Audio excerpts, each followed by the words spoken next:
ziyaret çıkın yalın gülüydü.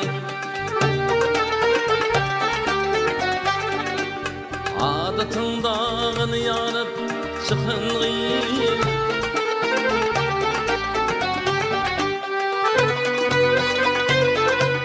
Ana vakti yarlık değerlidir. Rüya aşık bülbülü bilen bakın gıyıl.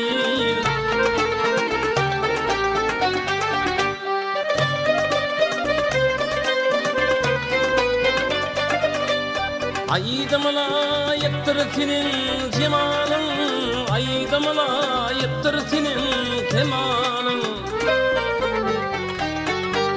Aydamla yıktır senin ıkbalın, bilintinde bahteletin kakanlıyım.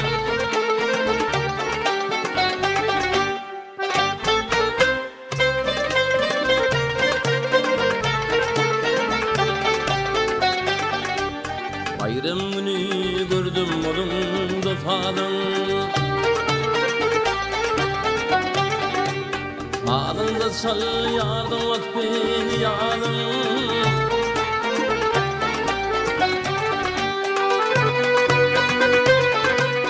Aklım hayran etti bil varım. Şahat mukamı şahat verdi bin çekinliğim.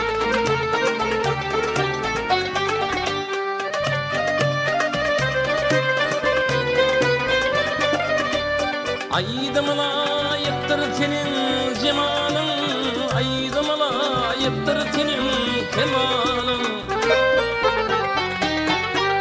Aydamla yıktır senin ıkbalın, bilintinde bahteletin kakanlıyım.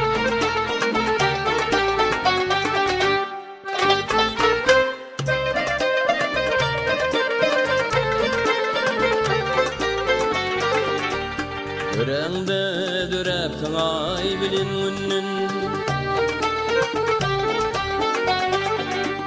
Dünyada pek unsur-ledin senin.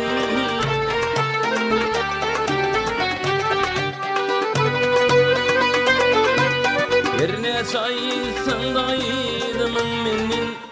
Rağının şagirdini yakınlıyım.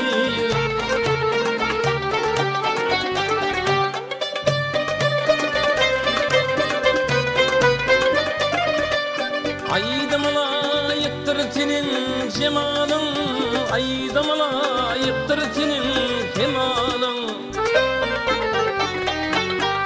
Aydamla yıktır senin ıkbalın, bilintinde bahteletin kakanlıyım.